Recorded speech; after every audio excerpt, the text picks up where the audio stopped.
जम्मू कश्मीर के अनंतनाग में आतंकियों से एनकाउंटर में सेना के कर्नल मेजर और जम्मू कश्मीर पुलिस के डीएसपी शहीद। आतंकियों की तलाश में कॉम्बिंग ऑपरेशन जारी। 2 आतंकियों को पुलिस ने घेरा।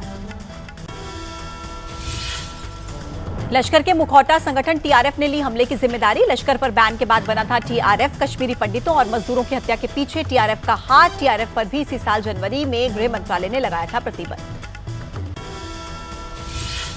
चीन ने आसमान में एक साथ दागी 2 मिसाइलें। अज्ञात जगह से दागी गई इन मिसाइलों के बारे में बेहद गुप्त रखी गई है जानकारी। मिसाइल टेस्ट का भी हो सकता है हिस्सा।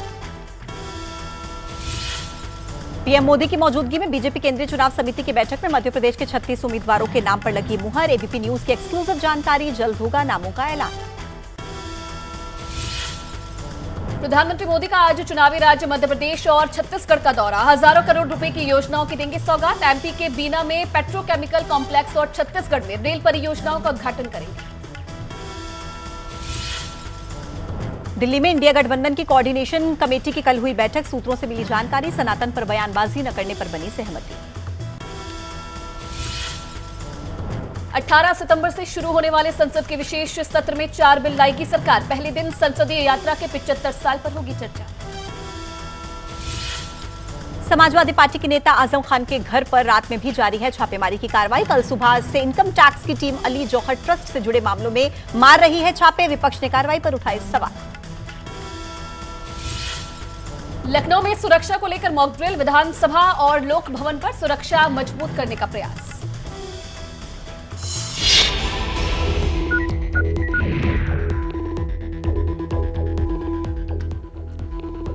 और चलिए हेडलाइंस के बाद 9 सेकंड न्यूज की शुरुआत करेंगे अनंतनाग में हुए आतंकी हमले की खबरों से। जम्मू कश्मीर के अनंतनाग में फिर से शुरू हुआ सेना का ऑपरेशन। आतंकियों की तलाश में कॉम्बिंग ऑपरेशन जारी। स्पेशल फोर्स की भी तैनाती।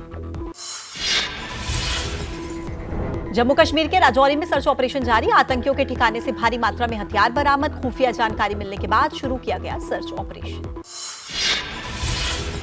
सेना के जवानों ने 21 आर्मी डॉग यूनिट के लैब्राडोर कैंट को दी श्रद्धांजलि। राजौरी में आतंकियों से मुठभेड़ के दौरान कैंट की भी हुई शहादत। तिरंगे में लपेटकर दिया गया सम्मान। कर्नल मनप्रीत सिंह कर रहे थे टीम को लीड। मुठभेड़ में शहीद हुए कर्नल मनप्रीत सिंह पंजाब के मोहाली के रहने वाले हैं। पंचकुला में है कर्नल मनप्रीत की ससुराल। परिवार में मातम का माहौल। कर्नल मनप्रीत की पत्नी सरकारी स्कूल में लेक्चरर है। उनकी एक बेटी और एक बेटा है। शहादत के बाद से परिवार में पसरा मातम। जम्मू कश्मीर के उपराज्यपाल मनोज सिन्हा ने दी शहीदों को श्रद्धांजलि। अनंतनाग मुठभेड़ में जान गंवाने वाले जम्मू कश्मीर पुलिस कर्मियों को श्रद्धांजलि अर्पित की गई। मुठभेड़ में शहीद हुए डीएसपी हुमायूं भट्ट को दी गई श्रद्धांजलि। तिरंगे में लिपटकर घर पहुंचे शहीद डीएसपी। पार्थिव शरीर घर पहुंचने पर इकट्ठा हुए लोगों की भीड़। शहीद डीएसपी हुमायूं भट्ट के परिवार में मातम का माहौल। हर आंख नम। हुमायूं की शहादत पर परिवार को सांत्वना देने के लिए पहुंचे लोग। जम्मू कश्मीर पुलिस के रिटायर्ड आईजी गुलाम हसन भट्ट के बेटे थे हुमायूं भट्ट। हमले को लेकर रेजिडेंट्स फ्रंट ने कहा, 6 दिन पहले पीओके के रावलकोट में मस्जिद में नमाज पढ़ने गए आतंकी मोहम्मद रियाज की हत्या का बदला लिया है। मोहम्मद रियाज मोस्ट वांटेड आतंकी था। जम्मू में आतंकवादी घटना पर उमर अब्दुल्ला का पोस्ट। सेना के कर्नल मेजर और डीएसपी की शहादत पर जताया दुख। परिवार के प्रति जताई संवेदना। केंद्रीय मंत्री वीके सिंह ने जम्मू की घटना पर जताया दुख। सोशल मीडिया पर लिखा, इस दुखद खबर से देश स्तब्ध। शहीद कर्नल मनप्रीत सिंह की शहादत को नमन। गुलाम नबी आजाद ने भी जताया दुख। सोशल मीडिया पर पोस्ट करके लिखा, मैं उन शहीदों की आत्माओं के लिए प्रार्थना करता हूं जिन्होंने हमारे बेहतर और सुरक्षित कल के लिए बलिदान दिया। कांग्रेस अध्यक्ष मल्लिकार्जुन खड़गे बोले, हमारे बहादुर जवानों और एक डीएसपी ने सर्वोच्च बलिदान दिया है। बहादुरों के परिवार के प्रति गहरी संवेदनाएं। आतंकवाद के खिलाफ भारत एकजुट है। केंद्रीय मंत्री प्रहलाद जोशी ने पोस्ट में लिखा, शहादत के बारे में जानकर बहुत दुख हुआ। दिवंगत आत्माओं की शांति के लिए प्रार्थना करता हूं। शहीदों के प्रति, परिवारों के प्रति मेरी संवेदना। और चलिए 9 सेकंड न्यूज में अब वक्त है 2024 की चुनावी खबरों का। पीएम मोदी का मध्य प्रदेश और छत्तीसगढ़ का दौरा। सुबह करीब सवा 11 बजे बीना पहुंचेंगे। बीना रिफाइनरी में पेट्रोकेमिकल कॉम्प्लेक्स सहित कई योजनाओं की देंगे सौगात। सागर में 50,000 करोड़ के पेट्रोकेमिकल्स परिसर की आधारशिला रखेंगे प्रधानमंत्री। मध्य प्रदेश में अब तक का एक स्थान पर सबसे बड़ा निवेश होगा। सीएम शिवराज सिंह ने तैयारियों का निरीक्षण किया। छत्तीसगढ़ में पीएम करीब 6,000 करोड़ की रेल परियोजनाओं का उद्घाटन करेंगे। 9 जिलों में क्रिटिकल केयर ब्लॉक्स की भी रखेंगे आधारशिला। 1 लाख स्किल सेल परामर्श कार्ड भी वितरित करेंगे। वहीं पीएम मोदी ने किया ट्वीट, मध्य प्रदेश और छत्तीसगढ़ के चौतरफा विकास के लिए केंद्र सरकार लगातार कर रही है काम। कई बड़ी परियोजनाओं के शिलान्यास और लोकार्पण का मिलेगा सौभाग्य। दिल्ली के बीजेपी मुख्यालय में हुई केंद्रीय चुनाव समिति की बैठक। एमपी, छत्तीसगढ़ और विधानसभा चुनाव के कैंडिडेट्स के नाम पर चर्चा। G20 समिट के बाद पहली बार बीजेपी ऑफिस पहुंचे थे पीएम। बीजेपी चुनाव समितियों ने उम्मीदवारों के नाम पर लगाई मोहर। एबीपी न्यूज के पास उम्मीदवारों की एक्सक्लूसिव जानकारी। झाबुआ की खातला विधानसभा सीट से कल सिंह को टिकट। मध्य प्रदेश के लिए बीजेपी चुनाव समिति में कुल 39 उम्मीदवारों पर चर्चा। 36 उम्मीदवारों के नाम पर मुहर। 3 नाम राज्य के कुछ नेताओं से चर्चा के बाद तय करेंगे अमित शाह। इंदौर जिले के देपालपुर से मनोज पटेल, छतरपुर जिले की राजनगर सीट से अरविंद पटेरिया, सागर जिले की देवरी विधानसभा सीट से ब्रज बिहारी पटेरिया को टिकट। ग्वालियर जिले की भीतरवार विधानसभा सीट से मोहन सिंह राठौर, कमलनाथ के जिले छिंदवाड़ा के छिंदवाड़ा शहर से विवेक साहू, मुरैना से रघुराज कंसाना को टिकट। कांग्रेस के नेता गोविंद सिंह के खिलाफ लाहौर विधानसभा से अमरीश गुड्डू को टिकट। सिंधिया की खासम खास इमारती देवी को डबरा विधानसभा से टिकट। मध्य प्रदेश विधानसभा चुनावों के लिए जल्दी बीजेपी बाकी उम्मीदवारों के नामों की करेगी घोषणा। पहले घोषित कर चुकी है 39 उम्मीदवारों के नाम। मध्य प्रदेश विधानसभा चुनाव के लिए बीजेपी दे रही बी कैटेगरी की सीटों को तरजीह। ये वो सीटें हैं जहां बीजेपी को पिछले विधानसभा चुनाव में हार मिली थी।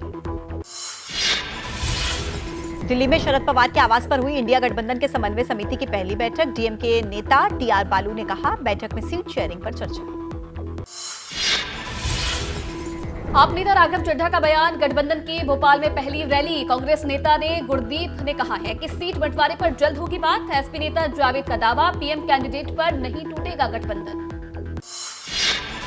इंडिया गठबंधन की समन्वय समिति को बैठक के बाद कांग्रेस नेता गुरदीप सप्पल ने दावा किया। डीएमके नेता स्टालिन ने पार्टी कार्यकर्ताओं को दिया है संदेश, मोदी से मुद्दों पर लड़ना जरूरी। इंडिया गठबंधन की समन्वय समिति की बैठक को तेजस्वी ने बताया सकारात्मक। कहा, इंडिया गठबंधन की पहली रैली भोपाल में होगी। सीट शेयरिंग पर भी जल्द बनेगी बात। झारखंड के मंत्री बन्ना गुप्ता का बयान, देश के लोगों के साथ हो रहे अन्याय के खिलाफ विपक्ष के नेता एक साथ आए, सब साथ कर रहे हैं काम, अभी सीट शेयरिंग का कोई सवाल ही नहीं। बीजेपी नेता गिरिराज सिंह का नीतीश पर तंज। कहा, 13 साल से पीएम मटेरियल है नीतीश कुमार। वो ऐसे मटेरियल हैं कि राज्य में भी अपने बलबूते पर सरकार नहीं बना पाए। केंद्रीय मंत्री अनुराग ठाकुर ने इंडिया गठबंधन की समन्वय समिति की पहली बैठक पर कहा, पंजाब और हरियाणा है उदाहरण, कैसे गठबंधन के साथी कन्नी काट रहे हैं। इंडिया गठबंधन की समन्वय समिति को बीजेपी नेता संबित पात्रा ने एंटी हिंदू कोऑर्डिनेशन कमेटी बताया। कहा, ये मीटिंग सीट शेयरिंग के लिए नहीं थी, इसका लक्ष्य हिंदू धर्म को खत्म करना था। मध्य प्रदेश चुनाव के लिए कांग्रेस स्क्रीनिंग कमेटी की बैठक पर कांग्रेस सांसद रणदीप सुरजेवाला ने कहा, बैठक अभी रहेगी जारी, हमारा लक्ष्य मध्य प्रदेश के लोगों के संकल्प को बल देना है। और चलिए 9 सेकंड न्यूज में अब राजनीति से जुड़ी कुछ बड़ी खबरें देख लेते हैं। आज से पुणे में आरएसएस की अखिल भारतीय वार्षिक समन्वय बैठक। आरएसएस से जुड़े संगठनों की सालाना मीटिंग। केंद्रीय गृह मंत्री अमित शाह, बीजेपी अध्यक्ष जेपी नड्डा होंगे शामिल। आरएसएस के अखिल भारतीय प्रचार प्रमुख का बयान, आरएसएस से प्रभावित 36 संगठनों की बैठक में शामिल होंगे मोहन भागवत और दूसरे नेता। पिछले साल रायपुर में हुई थी बैठक। सनातन पर हो रहे बयानबाजी पर केंद्रीय मंत्री गिरिराज सिंह का बयान। कहा कि हिंदू धर्म को बदनाम करने की हो रही है कोशिश, देश का हिंदू इस बात को नहीं करेगा बर्दाश्त। कांग्रेस प्रवक्ता गौरव वल्लभ का बड़ा बयान, पार्टी के मंच से कहा, सनातनी होने पर है गर्व, बीजेपी को नहीं है सनातन धर्म की जानकारी। अखिल भारतीय अखाड़ा परिषद ने बुलाई आपात बैठक। सर्वसम्मति से 3 प्रस्ताव पास। सनातन धर्म का विरोध करने वाले मंत्रियों के खिलाफ निंदा प्रस्ताव पास। शिवसेना उद्धव गुट के नेता संजय राउत ने कहा है कि देश में कोई एंटी हिंदू नहीं है, विपक्ष में कोई हिंदू विरोधी नहीं है। जो आजकल अपने आप को हिंदूवादी मानते हैं, इन्हें हिंदुओं से कोई लेना देना नहीं है। मराठा आरक्षण मामले पर मुख्यमंत्री एकनाथ शिंदे का बयान सोशल मीडिया पर वायरल की जा रही है गलत क्लिप, लोगों के बीच गलतफहमी फैलाने की कोशिश। मुख्यमंत्री एकनाथ शिंदे बोले, वीडियो को एडिट करके किया गया है वायरल। सर्वदलीय बैठक के दौरान सिर्फ मराठा आरक्षण और प्रदर्शन पर की गई है बातचीत। महाराष्ट्र के विधायकों की अयोग्यता का मामला, आज महाराष्ट्र विधानसभा में सुनवाई। शिवसेना के उद्धव गुट और एकनाथ शिंदे गुट के विधायकों को खुद पेश होने के लिए कहा गया। संसद के विशेष सत्र को लेकर बुलाई गई है सर्वदलीय बैठक। सीपीआई नेता डी राजा ने कहा, विशेष सत्र बुलाने से पहले सरकार को नेताओं से लेनी चाहिए थी राय, कोई भी सत्र का एजेंडा नहीं जानता है। असम मेघालय के बीच के सीमा विवाद को सुलझाने के लिए दोनों राज्यों के मुख्यमंत्रियों की हुई मुलाकात। शिलोंग में असम के सीएम हिमंता बिस्वा शर्मा और मेघालय के सीएम सीके संगमा की बैठक। दिल्ली के सीएम अरविंद केजरीवाल और सीएम भगवंत मान अमृतसर में स्कूल ऑफ एमिनेंस में हुए शामिल। केजरीवाल ने कहा, हमने वन नेशन वन एजुकेशन का नारा दिया, आप शिक्षा स्वास्थ्य जैसे मुद्दों पर वोट दें। आम आदमी पार्टी के सांसद राघव चड्ढा का बयान, आज देश में जानलेवा महंगाई है, दवाई से लेकर पढ़ाई तक हर चीज महंगी। मोदी सरकार ने 30 साल में सबसे ज्यादा महंगाई देने का काम किया। कांग्रेस नेता गौरव वल्लभ ने मोदी सरकार पर उठाए सवाल, करप्शन का आरोप लगाया। कहा, असम के सीएम हेमंत बिस्वा शर्मा की पत्नी से जुड़ी एक मीडिया कंपनी को क्यों अनुदान दिया गया। केंद्रीय मंत्री अनुराग ठाकुर ने दी जानकारी, कैबिनेट की बैठक में 75 लाख एलपीजी के मुफ्त कनेक्शन दिए जाने का फैसला। एलपीजी कनेक्शन उज्ज्वला योजना के तहत महिलाओं को मिलेगा फायदा। बहुविवाह प्रथा पर असम सरकार की कमेटी को लेकर एआईयूडीएफ विधायिका अमीनुल इस्लाम का बयान, मैं खुद बहुपत्नी प्रथा का समर्थक नहीं हूं, बिल देखने के बाद फैसला लेंगे। ईडी ने जेडीयू एमएलसी राधाचरण सेठ का पटना में कराया मेडिकल चेकअप। राधाचरण सेठ पर बालूघाट के ठेकों में करोड़ों की हेराफेरी और टैक्स चोरी का आरोप, बीते जून में ईडी ने की थी छापेमारी। ईडी की पूछताछ के बाद टीएमसी नेता अभिषेक बनर्जी ने कहा कि वो अपना और मेरा दोनों का वक्त बर्बाद कर रहे हैं। एजेंसी के अधिकारियों की भी गलती नहीं है, वो अपनी ड्यूटी कर रहे हैं। आजम खान के यहां आयकर की छापेमारी, रेड के दौरान बिगड़ गई थी आजम खान की तबीयत। आजम खान के करीबी अमरिंदर चौहान समेत समाजवादी पार्टी के कई नेता थे मौजूद। आजम खान के घर पर आयकर विभाग की रेड, रात भर जारी रही कार्रवाई। आजम खान के घर मिली ज्वेलरी की जुटाई जा रही है जानकारी। आजम के घर के बाहर रहा पुलिस का पहरा। रामपुर से बीजेपी विधायक और आजम खान के विरोधी आकाश सक्सेना का दावा, मैंने वित्त मंत्रालय में शिकायत की थी। आजम खान तो खुद ही कहते हैं कि मैंने खरबों रुपयों से यूनिवर्सिटी बनाई है। आजम खान से जुड़े कई परिसरों पर आईटी की छापेमारी। अखिलेश यादव के ट्वीट पर यूपी के डिप्टी सीएम केशव प्रसाद मौर्य ने कहा, अगर वे समझते हैं कि भ्रष्टाचार पर कार्रवाई नहीं होगी तो ऐसा नहीं है। मोनू मानेसर के मामले पर हरियाणा के सीएम मनोहर लाल खट्टर ने कहा कि राजस्थान का केस था, कोई भी हमसे कभी मदद मांगेगा तो हम मदद करेंगे, किसी का भी अगर कोई भी रोल सामने आया तो बख्शा नहीं जाएगा। तेलंगाना में बीआरएस नेता के कविता ने कांग्रेस की बैठक पर उठाए सवाल। कहा, उन्होंने तेलंगाना में कई घोषणाएं की हैं, इनमें से अधिकतर योजनाओं को लागू कर चुकी है राज्य सरकार। निजामाबाद में बीआरएस नेता के कविता ने कहा कि गांधी परिवार 2 दिन के लिए हैदराबाद आ रहा है, जब बोला हुआ वादा पूरा कीजिए तब भी तेलंगाना आइए, हमारी सरकार ने हर वादा पूरा किया। बेंगलुरु में कर्नाटक के सीएम सिद्धारमैया ने कहा है कि राज्य में पानी कम, हमारे हालात ऐसे नहीं हैं कि हम सुप्रीम कोर्ट के आदेश के मुताबिक तमिलनाडु को पानी दे सके, एक बार फिर से आवेदन करेंगे। चेन्नई में डीएमपी नेता टीकेएस एलन गोवन ने कहा कि अंतर्राष्ट्रीय नियमों के मुताबिक निचले इलाकों को किसी नदी का पानी देने से नहीं किया जा सकता है इनकार, हम समझौते के मुताबिक पानी चाहते हैं। श्रीलंका के राष्ट्रपति ने ममता बनर्जी से पूछा, अरे आप विपक्षी गठबंधन का नेतृत्व करने जा रही हैं? ममता ने दिया जवाब, अगर जनता का समर्थन मिले तो हम कल ही सरकार बना सकते हैं। दिल्ली सरकार का फैसला, 500 किलोवाट से ज्यादा बिजली इस्तेमाल करने वालों को करवाना होगा एनर्जी ऑडिट। इमारतों, कार्यालयों और स्ट्रीट लाइट्स का भी होगा एनर्जी ऑडिट। और चलिए अब 9 सेकंड न्यूज में G20 के सफल आयोजन से जुड़ी कुछ खबरें। G20 के सफल आयोजन पर पीएम मोदी का भव्य स्वागत। बीजेपी मुख्यालय में कार्यकर्ताओं ने शंख बजाकर किया उद्घोष। G20 की सफलता को भारत की बड़ी उपलब्धि बताया। G20 की सफलता पर बीजेपी पार्लियामेंट्री बोर्ड ने प्रधानमंत्री के अभिनंदन में प्रस्ताव किया पास। पार्लियामेंट्री बोर्ड के सभी सदस्यों ने प्रधानमंत्री का अभिवादन किया। बीजेपी मुख्यालय में पीएम मोदी के स्वागत के लिए लगाई गई थी होर्डिंग्स। G20 में आए नेताओं के साथ पीएम मोदी की तस्वीरें होर्डिंग पर लगाए गए थे कोलाज। दिल्ली में बीजेपी नेता मनोज तिवारी ने कहा कि केजरीवाल और कांग्रेस देश की सफलता को समझते हैं। बीजेपी की सफलता G20 शिखर सम्मेलन की सफलता देश ही नहीं दुनिया ने भी देखी। पिछले साल ही शुरू हो गई थी G20 की तैयारियां। पुलिस ने 19 बुलेट प्रूफ गाड़ियों सहित 950 गाड़ियां खरीदी। सम्मेलन के दौरान 50 से ज्यादा बुलेट प्रूफ गाड़ियों का इस्तेमाल भी हुआ। G20 को सफल बनाने में दिल्ली पुलिस का एक बड़ा रोल। पुलिस के हर डिपार्टमेंट ने G20 में अपना पूरा योगदान दिया। समिट में दिल्ली पुलिस के लॉजिस्टिक डिपार्टमेंट का अहम रोल था। G20 के सम्मेलन में इस्तेमाल हुई बुलेट प्रूफ गाड़ियां, लगाए गए 10,000 बैरिकेड्स। नीले सफारी सूट में थे दिल्ली पुलिस के जवान। सूट के लिए राजस्थान से आया 75,000 मीटर कपड़ा। होटल और भारत मंडपम में नीले सफारी सूट में लगाई थी दिल्ली पुलिस के जवानों की ड्यूटी। ड्रेस के लिए खरीदा गया 75,000 मीटर कपड़ा। ड्रेस का एक रंग होने से सिक्योरिटी में आसानी। समिट के दौरान आई करीब 50 सेंसिटिव पीसीआर कॉल। ड्रोन उड़ाने के 38, टेररिस्ट से रिलेटेड करीब 2 कॉल्स आई। करीब 7 बार आए बम होने की झूठी जानकारी और सभी कॉल्स पर किया गया रिस्पॉन्स।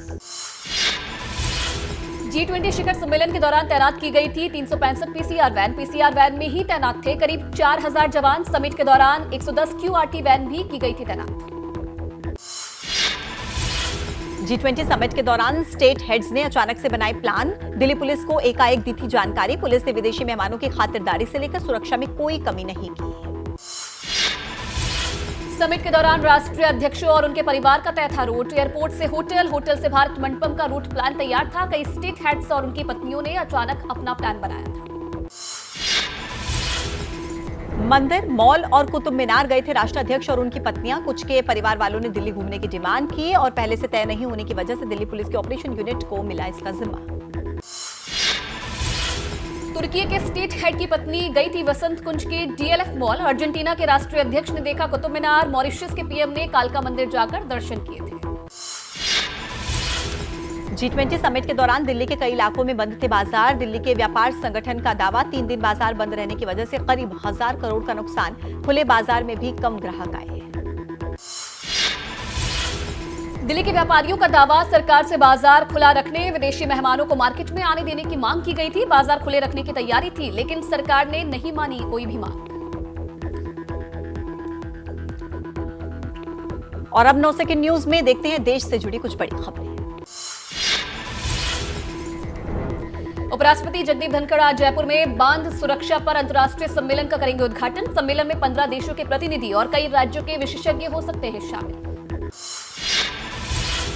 राजस्थान में पेट्रोल डीजल पंप की हड़ताल का दूसरा दिन। राजस्थान में 5700 पेट्रोल पंप बंद होने की वजह से आम जनजीवन ठप। पहले दिन एक पंप से दूसरे पंप तक परेशान होते नजर आए लोग। बिहार में 2 आईपीएस और 33 डीएसपी का तबादला। सुर्खियों में रही औरंगाबाद की एएसपी स्वीटी सहरावत का ट्रांसफर। 2020 बैच की आईपीएस अधिकारी को पटना सदर का एसपी बनाया गया है।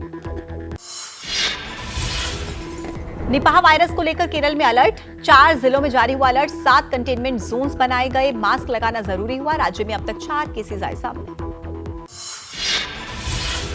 केरल के कोझिकोड में निपाह वायरस से 2 लोगों की हुई मौत। 7 ग्राम पंचायतों में बनाए गए कंटेनमेंट जोन। सभी एजुकेशनल इंस्टीट्यूट, आंगनबाड़ी केंद्र, बैंक और सरकारी संस्थान बंद। कंटेनमेंट जोन में लगाई गई बंदिशें। सुबह 7 बजे से लेकर शाम को 5 बजे तक सिर्फ दवाइयां और जरूरी चीजों की दुकानें ही खोलने की इजाजत। निपाह वायरस को लेकर केरल सरकार अलर्ट। कांटेक्ट ट्रेसिंग की गई शुरू। लोगों से अपने घरों के अंदर रहने की अपील। निगरानी के लिए 19 समितियां बनाई गई हैं। और चलिए अब 9 सेकंड न्यूज में कोर्ट से जुड़ी कुछ अहम खबरों की बात करते हैं। उदयनिधि स्टालिन के खिलाफ बिहार की अदालत में याचिका। सनातन धर्म पर की गई टिप्पणी को लेकर याचिका। आज होगी मामले की सुनवाई। राजस्थान के मुख्यमंत्री गहलोत के खिलाफ मानहानि मामले पर आज सुनवाई। केंद्रीय मंत्री गजेंद्र सिंह शेखावत ने दिल्ली की अदालत में दाखिल की याचिका। पहलवान बजरंग पुनिया के खिलाफ दाखिल मानहानि केस में सुनवाई आज। पटियाला कोर्ट में होगी सुनवाई। रेसलिंग कोच नरेश दहिया ने लगाया अपमानजनक टिप्पणी करने का आरोप। शर्जील इमाम समेत 20 लोगों के खिलाफ आरोप तय करने का मामला आज कड़कड़ुमा कोर्ट में होगी सुनवाई। शर्जील इमाम पर दर्ज किया गया था देशद्रोह का केस। दिल्ली में पटाखों पर रोक पर दखल नहीं देगा सुप्रीम कोर्ट। कहा त्योहार मनाने के दूसरे तरीके ढूंढिए, नहीं तो वहां जाइए जहां पटाखों पर बैन नहीं है। और चलिए अब अलग अलग राज्यों से जुड़ी कुछ बड़ी खबरें आपको दिखाते हैं 9 सेकंड न्यूज में। लखनऊ में सुरक्षा को लेकर जवानों ने की मॉक ड्रिल। जवानों ने विधानसभा और लोक भवन के बाहर हेलीकॉप्टर से मॉक ड्रिल की। किसी भी स्थिति से निपटने की तैयारी के लिए मॉक ड्रिल किया गया। लखनऊ के हुसैनगंज में मारुति सुजुकी शोरूम के सामने खड़ी महिला को तेज रफ्तार स्कूटी सवार ने मारी टक्कर। महिला की मौके पर मौत, बच्चा गंभीर रूप से घायल। आरोपी स्कूटी चालक गिरफ्तार। दिल्ली के करोल बाग इलाके में एक कपड़ा गोदाम में आग लगने से मचा हड़कंप। मौके पर पहुंची दमकल की 15 गाड़ियों ने कड़ी मशक्कत करके आग पर काबू पाया है। किसी के हताहत होने की अभी तक खबर नहीं। यूपी के बाराबंकी में बारिश ने बिगाड़े हालात। 1.5 लाख आबादी प्रभावित। 100 से ज्यादा गांवों में आई बाढ़। घर दुकानों में पानी भरने से करोड़ों का नुकसान। प्रयागराज में इलेक्ट्रिक बाइक और बैटरी शोरूम में लगी आग। शॉर्ट सर्किट के चलते आग लगने की आशंका। फायर ब्रिगेड ने काफी मशक्कत के बाद आग पर काबू पाया। लखनऊ के आलमबाग बस स्टैंड पर मॉक ड्रिल। आतंकवादी घटनाओं से निपटने के लिए एटीएस ने पुलिस, जीआरपी और रेलवे पुलिस के साथ मॉक ड्रिल की। गाजियाबाद की भारत सिटी सोसाइटी में खराब हुई लिफ्ट। तकनीकी खराबी के कारण 20 मिनट तक लिफ्ट में फंसे रहे बच्चे। घटना का सीसीटीवी भी सामने आया। भरतपुर में थाना प्रभारी ने वर्दी के साथ फोटो खिंचवाकर मांगा बीजेपी का टिकट। विधानसभा चुनाव लड़ने की इच्छा जताई। थाना प्रभारी प्रेम सिंह भास्कर लाइन हासिल। यूपी के हरदोई में बाढ़ का कहर। हरदोई जिले के कटियारी क्षेत्र में बीते दिनों आई बाढ़ से बर्बादी। पुलिया बहने से कई गांव का संपर्क टूटा। जान जोखिम में डालकर दूसरी तरफ जा रहे हैं बच्चे। चलिए 9 सेकंड न्यूज में बात करते हैं खेल और फिल्म से जुड़ी बड़ी खबरों की। द कश्मीर फाइल्स को सर्वश्रेष्ठ फीचर फिल्म का पुरस्कार मिलने पर विवेक अग्निहोत्री बोले, ये उनके लिए है गर्व का पल। मुझे खुशी है कि कश्मीरी पंडित के दर्द को पहचाना जा रहा है। एशिया कप में आज पाकिस्तान और श्रीलंका का मुकाबला। जो टीम मैच जीतेगी वो भारत के साथ फाइनल खेलेगी। भारत समय के मुताबिक दोपहर को 3 बजे शुरू होगा मैच। जम्मू कश्मीर के अनंतनाग से इस वक्त की एक बड़ी खबर है, वो जान लीजिए। सुरक्षा बल ने लश्कर आतंकियों को घेर लिया है, जिनमें लश्कर आतंकी उजैर खान भी शामिल है। कल आतंकियों के हमले में सेना के 2 अफसर और जम्मू कश्मीर पुलिस के एक अधिकारी शहीद हो गए थे, जिसके बाद से सुरक्षा बलों ने आतंकियों के खात्मे के लिए ऑपरेशन तेज कर दिया है। ये जानकारी जम्मू कश्मीर पुलिस ने दी है। कल कर्नल मनप्रीत सिंह, मेजर आशीष और जम्मू कश्मीर पुलिस के डीएसपी हुमायूं भट्ट शहीद हो गए थे। और फिलहाल जो लश्कर आतंकी उजैर खान है वो अभी घिर चुका है। ये ताजा अपडेट आ रही है, वो हम आपको बता रहे हैं। जो कल मुठभेड़ हुई उसमें ये जो आतंकी है अब घेर लिए गए हैं। कल जो मुठभेड़ हुई थी अब उसमें कल जो आतंकियों के हमले में सेना के 2 अफसर और जम्मू कश्मीर पुलिस के एक अधिकारी शहीद हो गए थे। अब उस मामले में एक आतंकी घेरा गया है। ये ट्वीट देख लीजिए, जम्मू कश्मीर पुलिस ने डाला है। कर्नल मनप्रीत सिंह, मेजर आशीष धौनेक और डीएसपी हुमायूं भट्ट की वीरता को सच्ची श्रद्धांजलि। ये बड़ी अपडेट हम आपको बता रहे हैं कि जो कल आतंकी हमला हुआ था उसमें सुरक्षा बल जो हैं वो लश्कर के आतंकियों को घेर चुके हैं। लश्कर आतंकी उजैर खान भी उसमें शामिल है। जो कल एनकाउंटर हुआ था और जिसमें हमारे सेना के अफसर और जवान जो शहीद हो गए थे, अब उससे जुड़ी एक बड़ी अपडेट हम आपको बता रहे हैं। आतंकी हमले में जो अधिकारी शहीद हुए थे उनमें डीएसपी हुमायूं भट्ट को सुपुर्द खाक कर दिया गया है। अपने जाबाज अफसर को अंतिम विदाई देने के लिए लोगों का हुजूम उमड़ पड़ा। वहीं मोहाली में कर्नल मनप्रीत सिंह का आज अंतिम संस्कार किया जाएगा, जबकि हरियाणा के पानीपत में मेजर आशीष को अंतिम विदाई दी जाएगी। ये तस्वीरें हम आपको दिखा रहे हैं जब आखिरी विदाई दी जा रही है। आतंकी हमले में जो अधिकारी शहीद हुए थे डीएसपी हुमायूं भट्ट, उनको सुपुर्द खाक किया गया, उसकी तस्वीर हम आपको दिखा रहे हैं। शहीद डीएसपी हुमायूं भट्ट के घर पर सन्नाटा पसरा है। परिवार सदमे में है। लगातार हम आपको अपडेट दे रहे हैं। अनंतनाग में अभी भी सर्च ऑपरेशन चल रहा है। आप देख रहे हैं, आपके टीवी स्क्रीन पर 4 तस्वीरें चल रही हैं और जो हुमायूं भट्ट जो कल शहीद हो गए थे, अब उन्हें सुपुर्द खाक कर दिया गया है। कर्नल मनप्रीत जो हैं, उनका अंतिम संस्कार आज होना है और मेजर आशीष, उनका भी अंतिम संस्कार किया जाएगा पानीपत में। तो ये 4 तस्वीरें। इस समय शहादत से पूरा देश दुखी है। अभी भी सर्च ऑपरेशन चल रहा है। शहीद डीएसपी हुमायूं भट्ट के घर पर सन्नाटा पसरा है। परिवार सदमे में है और वहीं पर पहुंची हमारी संवाददाता मनोज्ञा लोईवाल। उनकी रिपोर्ट देख लीजिए।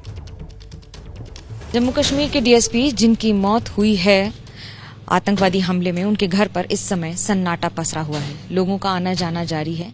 देर रात को उनके पार्थिव शरीर को दफनाया गया और उसके बाद अभी पुलिस की तैनाती है। दरअसल ये पूरा परिवार ही हमेशा पुलिस से जुड़ा हुआ रहा है। उनके पिताजी खुद जम्मू कश्मीर पुलिस में बड़े अधिकारी के तौर पर रिटायर किए हैं और इस समय इस सन्नाटे की गूंज काफी दूर तक और तेज, क्योंकि परिवार का कहना है कि वो किसी से बात नहीं करना चाहते हैं, वो किसी से मिलना नहीं चाहते हैं और उनकी मानसिक स्थिति ऐसी नहीं है कि वो किसी से भी बात करें। वो ये जानते हैं कि उनका घर का एक सदस्य इस समय देश के लिए अपनी जान गंवा चुका है, लेकिन जिसकी भी जान जाती है वो हर समय हानि हर परिवार की अपनी निजी ही होती है और अभी इस निजी हानि से परिवार उबरने में समय लगाएगा। कैमरा पर्सन रवीश के साथ मनोज्ञा लोईवाल, श्रीनगर, एबीपी न्यूज।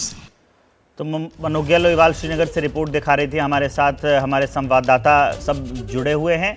हमारे साथ major general retired Rajan Kochhar sir हैं जो रक्षा विशेषज्ञ हैं और मेजर जनरल रिटायर्ड AK सेवाद सर हैं, वो भी रक्षा विशेषज्ञ हैं। और हमारे साथ हमारे संवाददाता आपको टीवी स्क्रीन पर दिख रहे होंगे, मनोज्ञा लोईवाल दिख रही हैं और असीम बस्सीद दिख रहे हैं। आसिफ कुरैशी भी अनंतनाग से आपको लाइव दिख रहे हैं। सीधे चलते हैं हम आसिफ कुरैशी के पास। वो बताएंगे कि अभी तक सर्च ऑपरेशन कहाँ पहुंचा, क्या अपडेट है। आसिफ। विवेक, देखिए, इस समय 2 तरह के ऑपरेशन इस जगह पे चल रहे हैं। एक ऑपरेशन जो चल रहा है वो एक शव को बरामद करने के लिए चल रहा था जो इस पहाड़ी पर अटका हुआ था। मैं बता दूं कि ये जो मुठभेड़ कल हुई थी वो इस पहाड़ी के ऊपर वाले हिस्से पे हुई थी और गोलीबारी के बीच में जो शव था वो तकरीबन 600 से 800 फीट की नीचे जाके इस ट्री लाइन में जाके फंस गया था। और आपसे थोड़ी देर पहले एक शव यहां से बरामद किया गया जो कि हमने खुद यहां से देखा कि सेना के हाई ऑल्टीट्यूड वॉरफेयर स्कूल के जवान उस शव को नीचे लेके आए। ये साफ नहीं है कि ये शव किसका था, क्योंकि जो सेना की तरफ से आधिकारिक बयान दिया गया था पुलिस की तरफ से कि 3 अफसर इसमें हैं जिनकी शहादत हुई थी, जिनमें से एक डीएसपी और 2 सेना के अधिकारी हैं। लेकिन ये शव किसका बरामद किया हुआ गया है ये पता नहीं है। क्या ये किसी मिलिटेंट का शव है जो इस मुठभेड़ में मारा गया या किसी अधिकारी का शव है, ये थोड़ी देर में स्पष्ट हो जाएगा। लेकिन दूसरा ऑपरेशन जो है वो इस पहाड़ी के पीछे वाले इलाके में चल रहा है जहां पे ये कल मुठभेड़ हुई थी और इस पूरे इलाके को तकरीबन 2000 से ज्यादा जवानों ने घेरे में ले लिया है और चप्पे चप्पे पर जो है तलाशी ली जा रही है। जम्मू कश्मीर पुलिस की तरफ से जो बयान जारी किया गया उसमें 2 मिलिटेंट्स के यहां पे फंसे होने की बात कही गई है, जिसमें एक स्थानीय जो कि कोकरनाग का ही रहने वाला है उजैर खान और उसके साथ एक विदेशी मिलिटेंट के होने की खबर है। तो उनके घेरे में होने की बात कही गई है और ऑपरेशन लगातार जारी है। यानी 2 तरह के ऑपरेशन जो हैं वो इस समय भी कोकरनाग में चल रहे हैं जहां पे हम मौजूद हैं। अहम जानकारी दे रहे हैं। 2 तरह के सर्च ऑपरेशन चलाए जा रहे हैं। आप अपडेट देते रहिएगा। इस बीच अनंतनाग एनकाउंटर में शहीद कर्नल मनप्रीत सिंह की परसों ही छोटे भाई से बात हुई है। मनप्रीत के पिताजी और दादा दोनों सेना में थे। मोहाली के उनके गांव में आज मातम है, लेकिन सबको अपने बेटे की बहादुरी पर गर्व है। हम वहीं से आपको तस्वीरें दिखा रहे हैं। मोहाली की ये तस्वीरें हैं। अनंतनाग एनकाउंटर में शहीद हुए कर्नल मनप्रीत सिंह और वही घर पे क्या माहौल है उसी की तस्वीरें हम आपको दिखा रहे हैं। असीम बस्सी हमारे साथ जुड़े हुए हैं। असीम, आप मोहाली में हैं। ये शहादत से पूरा देश दुखी है। आपकी घर वालों से बात हुई क्या? जी हाँ, ये गांव जो है भड़ोंजिया गांव है, मोहाली में पड़ता है, न्यू चंडीगढ़ में। और ये बहुत ही गम वाला माहौल है पूरे इस गांव में। और ये एक ट्रेडिशनल फैमिली है आर्मी की, जो कर्नल मनप्रीत थे, उनके पिताजी भी फौज में थे, दादाजी भी फौज में थे। और आप देख सकते हैं घर की तस्वीरें हैं, उनका एंसेस्ट्रल हाउस है। इसी घर में जो है कर्नल मनप्रीत पैदा हुए, यहीं से उन्होंने पढ़ाई की, यहीं से आर्मी में जाने का सपना सोचा। और आगे हम आप देख सकते हैं भी किस तरह गम वाला माहौल है इस पूरे परिवार में, जो है मातम छाया हुआ है, क्योंकि बहुत ही मुश्किल है इस परिवार के लिए। उन्होंने अपना जवान बेटा खोया है, देश ने भी एक इतना ब्रेव सोल्जर जो है वो गवाया है। कर्नल मनप्रीत का शुरू से सपना था फौज में, क्योंकि पूरी फैमिली हिस्ट्री है। हम बात भी इनके ब्रदर से भी बात की थी, मामा जी से की थी, और सभी ने बोला कि हाँ गम तो है लेकिन गर्व भी है, क्योंकि जिस तरह का कर्नल मनप्रीत ने शौर्य दिखाया है उसके लिए हमारा सिर भी ऊँचा होता है। हम बात करेंगे यहाँ पे मनप्रीत के चाचा जी हैं हमारे साथ। हाँ जी सर, क्या नाम है आपका? हरतेज सिंह है मेरा नाम। हरतेज जी, मनप्रीत से कब लास्ट बात हुई थी आपकी, कब आपने देखा था, कब मिले थे, और इस पूरे जो हुआ है उसको कैसे देखते हैं? वो लास्ट टाइम मतलब 7-8 महीने पहले छुट्टी आके गए हैं। उसके बाद मतलब जैसे छोटे ब्रदर से बात हुई है, उसके फ़ोन पे बात होती थी। तो अभी कुछ दिन पहले ही संदीप से, छोटे ब्रदर से, कर्नल मनप्रीत के छोटे ब्रदर से बात हुई थी। तो 7-8 महीने पहले आके गए हैं यहाँ गाँव में। तो जब भी अक्सर छुट्टी आते थे, जैसे साल में लगभग 4-5 बार, मतलब 2-4 महीने के आते थे छुट्टी, यहाँ रह के जाते थे। और उनकी वाइफ, बच्चे हैं जो उनके पेरेंट्स पंचकुला में हैं, तो कुछ दिन वहाँ रहते थे, कुछ दिन यहाँ रहते थे। ये पूरे परिवार में एक ट्रेडिशनल फैमिली में आर्मी में जाने का, फादर भी आर्मी थे, दादाजी भी आर्मी थे, तो ये एक गर्व वाली बात भी है देश के लिए जान। हाँ जी, हमारे जो फैमिली ज़्यादातर जो सारी आर्मी से रिलेटेड है, मतलब हमारे ख़ानदान पूरे मतलब काफ़ी 25% आर्मी में है। तो जैसे ये कर्नल मनप्रीत हैं, तो ये आर्मी में ज्वाइन किया इन्होंने, एनडीए क्लियर किया, और उससे पहले सीए भी क्लियर किया। के गांव से हम आपको रिपोर्ट दिखा रहे थे, हमारे संवाददाता वहीं पर मौजूद हैं। 4 तस्वीरें आपकी टीवी स्क्रीन पर हैं। अभी भी सर्च ऑपरेशन जारी है, और जो सुपुर्दे खाक है हुमायूं भट्ट, उनको कर दिया गया है। हुमायूं भट्ट को सुपुर्दे खाक कर दिया गया है। कर्नल जो मनप्रीत हैं उनका अंतिम संस्कार आज किया जाएगा, और मेजर आशीष का भी आज अंतिम संस्कार किया जाएगा। मनोज्ञा लोईवाल लगातार हमारे साथ जुड़ी हुई हैं। मनोज्ञा के पास चलते हैं। मनोज्ञा, आप ग्राउंड ज़ीरो पर मौजूद हैं, वहाँ के लोगों से बातचीत हुई, और सर्च ऑपरेशन को लेकर क्या अपडेट है, और किसी अधिकारी से आपकी बात हुई हो वो भी अपडेट दीजिए। देखिए, सर्च ऑपरेशन जारी है, उस पर तो एक बात बिल्कुल साफ है कि एलजी से लेकर हर एक अधिकारी ने ये साफ कर दिया है कि हम इस ईंट का जवाब पत्थर से देंगे, और इसको हल्के में नहीं लेगी सरकार या फिर पूरा प्रशासन। लेकिन इस समय मैं जहां हूं, उस समय यहां पर स्थिति पूरी तरह से गमगीन है। मैं इस समय हूं हुमायूं भट्ट के घर के ठीक सामने, जहां पर आवाजाही लोगों की जारी है, और अंदर जिस तरह का माहौल है इस समय, जो स्थिति है, जो भावनाएं उमड़ रही हैं सबकी, क्योंकि एक पिता के लिए एक गर्व की बात होती है कि उनका बेटा पुलिस में शामिल हो जाए, लेकिन उसके बाद जब उसी बेटे के पार्थिव शरीर को आपको सुपुर्दे खाक करना हो, तो उससे ज़्यादा दर्द की बात और उससे ज़्यादा दर्दनाक या स्थिति, मानसिक स्थिति नहीं हो सकती है किसी परिवार के लिए। पूरा परिवार इस समय एक साथ है, लेकिन इस परिस्थिति में वो ये भी जानते हैं कि उनका बेटा देश के लिए शहीद हो गया है, लेकिन क्षति एक ऐसी है जो सारे जीवन काफी के लिए अपूर्णीय निजी रह क्षति गई है। पिछले ही पूरा वर्ष देश गमगीन है। मनोज्ञा, अहम जानकारियां दे रही हैं आप हमारे साथ। राजन कोचर सर भी मौजूद हैं। सर, ये जो हालात आपने देखे, हम सभी रिपोर्टर्स के पास गए, माहौल क्या है, इससे क्या समझा जाए कि जम्मू कश्मीर में आतंक का सफाया होना अभी बाकी है? देखिए, मैं आपको एक चीज़ बताना चाहूँगा कि पिछले 2 साल में टेररिज्म को ऑलमोस्ट वहाँ पे ख़त्म कर दिया गया है। और आज जो मैं आपको स्टैटिस्टिक्स आपके सामने भी रखना चाहता हूँ कि आज की डेट में 36 लोकल टेररिस्ट और 71 foreign terrorist Jammu and Kashmir में मौजूद है। इसका मतलब कि 100 के करीब टेररिस्ट जम्मू एंड कश्मीर में है, और ये स्टैटिस्टिक्स आपका ऑफिशियल है।